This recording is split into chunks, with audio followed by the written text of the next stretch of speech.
तो प्यारे विद्यार्थियों नमस्कार, स्वागत है आप सबका एक और नए वीडियो में। प्यारे विद्यार्थियों, आज हम यहाँ पर देखने वाले हैं अर्धवार्षिक परीक्षा 2024-25 के लिए कक्षा 8वीं का अंग्रेजी विषय का पूरा क्वेश्चन पेपर और इसका पूरा सॉल्यूशन। तो चलो जल्दी से हम आगे बढ़ते हैं, समझते हैं कि आपकी अर्धवार्षिक परीक्षा कक्षा 8वीं का अंग्रेजी का क्वेश्चन पेपर किस प्रकार से आपसे परीक्षा में पूछा जाएगा। देखिएगा प्यारे विद्यार्थियों, यहाँ पर मैं आपको पूरा का पूरा क्वेश्चन पेपर विद सॉल्यूशन के साथ में बताने वाला हूँ।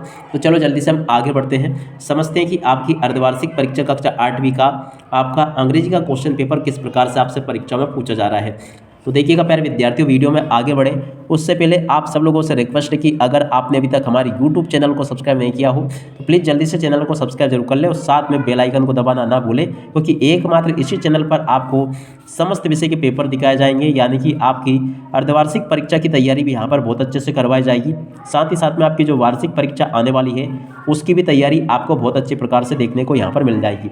तो आप सब लोग सब्सक्राइब जरूर कर ले चैनल को, क्योंकि जैसे हम वीडियो अपलोड करेंगे आप तक नोटिफिकेशन आ जाएगा। अब चलो समझते हैं कि किस प्रकार का आपका पेपर परीक्षा में पूछा जाएगा।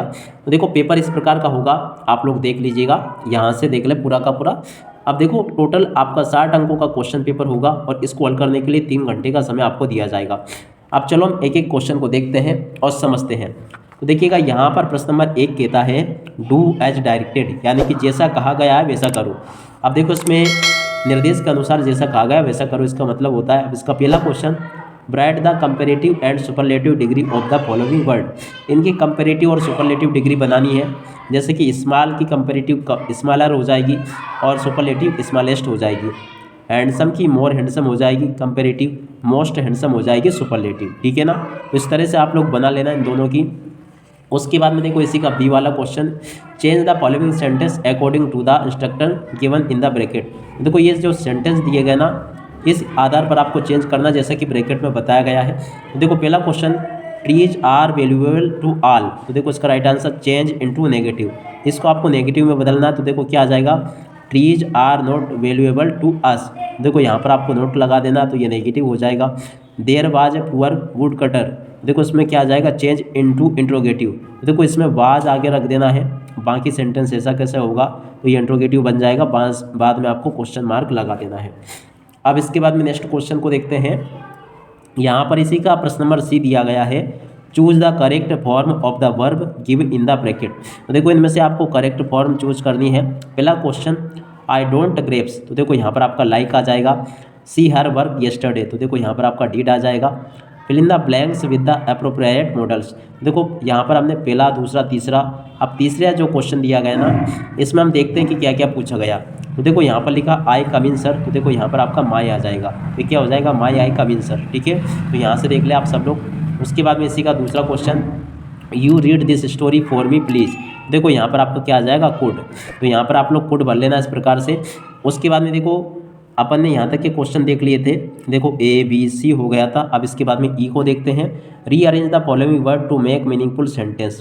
तो देखो यहाँ से आपको इसको रीअरेंज करके लिखना है, useful, are, them, us, for. देखो इन सभी को अगर रीअरेंज करेंगे तो ये हो जाएगा them are useful for us, ठीक है ना। तो इस प्रकार से ये रीअरेंज हो जाएगा। Can English I speak. तो देखो ये आ जाएगा आई कैन स्पीक इंग्लिश, ठीक है ना। तो इस प्रकार से आप लोग इसको रीअरेंज करना सीख ले। अब देखो यहाँ तक का पेपर तो मैंने आपको बता दिया। अब चलो जल्दी से हम आगे बढ़ते हैं और आगे के पेपर को देखते हैं कि आगे आखिरकार आपसे पेपर किस प्रकार से पूछा जा रहा है। टोटल यहाँ पर मैं आपको पूरा का पूरा क्वेश्चन पेपर विद सॉल्यूशन के साथ में बता रहा हूँ। तो देखो यहाँ तक का तो पूरा का पूरा अपन ने देख लिया। अब इसके बाद में चलो पेपर को पलटते हैं और आगे के पेपर को देखते हैं। देखिएगा आगे पेपर कुछ इस प्रकार से आपसे पूछा जाएगा, आप सब लोग यहाँ से इसको देख लीजिएगा। यहाँ पर आपको ये वाला क्वेश्चन देखने को मिलेगा, एप नंबर का, देख सकते हो। ई के बाद में एप की बारी आती है। तो यहाँ पर लिखा है, combine the sentence below using the appropriate conjunction. इनमें से दिए गए कंजक्शन से आपको इन सेंटेंस को जोड़ना है। C is slow, C is sure. तो देखो यहाँ पर आपको क्या आ जाएगा, बट, हरी अप और यू विल बी लेट। जल्दी करो या अथवा देर हो जाएगी, ठीक है ना। तो इसमें आपका और आ जाएगा। तो इस प्रकार से आप लोग देख लें। और उसके बाद में अगला देखते हैं, right the answer any as asked. देखो पहला question, right the opposite gender for the following word give in the below. तो देखो इनके अपोजिट जेंडर आपको लिखने हैं, जैसे कि किंग का क्यून हो जाएगा, मैन का वुमेन हो जाएगा, ऑक्स का काउ हो जाएगा, हैन का कॉक हो जाएगा। उसी प्रकार right remaining word from the following word, इनके रिमेनिंग वर्ड लिखने थे। तो देखो होल्ड का कोल्ड हो जाएगा, फ्री का ट्री, और स्लीप का स्लीप, जग का मग, ठीक है। इस प्रकार से आप लोग कर लेना इसको। उसके बाद में देखो right the word from the following, इनके लिए आपको एक शब्द लिखना है। देखो वन हु कट वुड, जो लकड़ी को काटता है तो देखो उसको कहते हैं would cutter. One who travels, तो देखो उसको कहते हैं traveller. One who makes jewellery, तो देखो उसको कहते हैं gold Smith. One who teach, तो देखो उसको कहते हैं टीचर। देखो यहाँ से आप सब लोग इन क्वेश्चन को देख लें। उसके बाद में देखिएगा प्रश्न नंबर 3 में आपसे क्या क्वेश्चन पूछे जाएंगे, आप सब लोग यहाँ से इनको देखें और अच्छे प्रकार से पूरा समझ भी लें। जैसे कि व्हाट इज कान्हा किसली, कान्हा किसली क्या है, तो देखिएगा ये क्या है, ये नेशनल पार्क है, राष्ट्रीय उद्यान। तो यहाँ से आपको ये लिख देना है। What is meant by the word conversation, तो देखो कन्वर्सेशन जो वर्ड है इसका मतलब क्या होता है, तो देखो इसका मतलब आप लोग देख लें, और इसका मतलब होता है संप्रेषण, जो कि हिंदी में होता है। और what was invited to draw the portrait of the king, और which is the best of the all वर्चर। तो देखो इस प्रकार से आप सब लोगों को इन प्रश्नों के उत्तर देने होंगे। अब इसके बाद में हम आगे बढ़ते हैं, आगे के प्रश्नों को देखते हैं कि आगे आपके पेपर में किस प्रकार से प्रश्न पूछे जा रहे हैं। तो देखो यहाँ से आप लोग इन क्वेश्चन को देख लीजिएगा। What is a disaster, what did the villagers decide when the axeman refuse to return. उसके बाद में देखो प्रश्न नंबर 4 को पढ़ लें। Answer the following question in about 3 और 5 सेंटेंस, तो देखो इन प्रश्नों के उत्तर आपको 3 से 4 सेंटेंस में देने हैं। तो आप सब लोग इनको भी देख ले। जैसे कि describe Kalpana Chawla's last space mission, how did Chandrashekhar prove his name Azad. उसके बाद में कुछ क्वेश्चन ये दिए गए हैं, आप सब लोग देख लें। वैसे तो आपके पास में जो भी चीज़ है अध्ययन सामग्री जैसे कि कुंजी गाइड, उन सभी में आपको इनके आंसर देखने को मिल जाएंगे। तो प्रश्न नंबर 5 के क्वेश्चन जो दिए गए हैं इनको भी आप लोग देख लीजिएगा।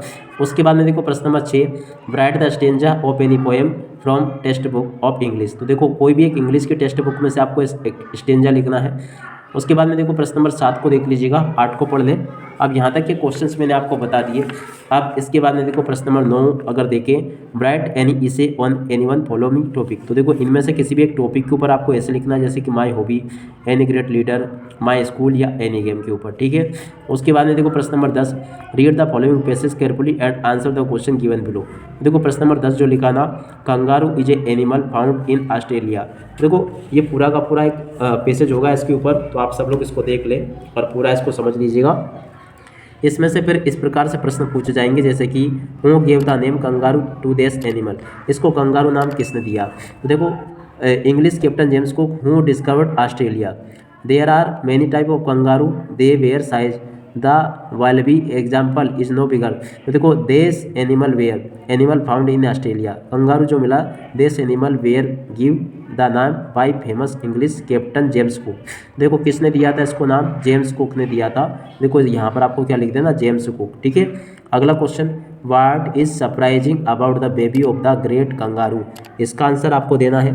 बाकी के क्वेश्चन इस प्रकार से आपसे पेपर में पूछे जाएंगे, तो आप सब लोग इन क्वेश्चन के आंसर को कंप्लीट कर लें। और प्यारे विद्यार्थियों, अगर आपने अभी तक हमारे यूट्यूब चैनल को सब्सक्राइब नहीं किया हो तो प्लीज़ जल्दी से चैनल को सब्सक्राइब जरूर कर लीजिएगा, क्योंकि एकमात्र इसी चैनल पर आपको कक्षा 8वीं के समस्त विषय की तैयारी अच्छे से करवाई जाएगी।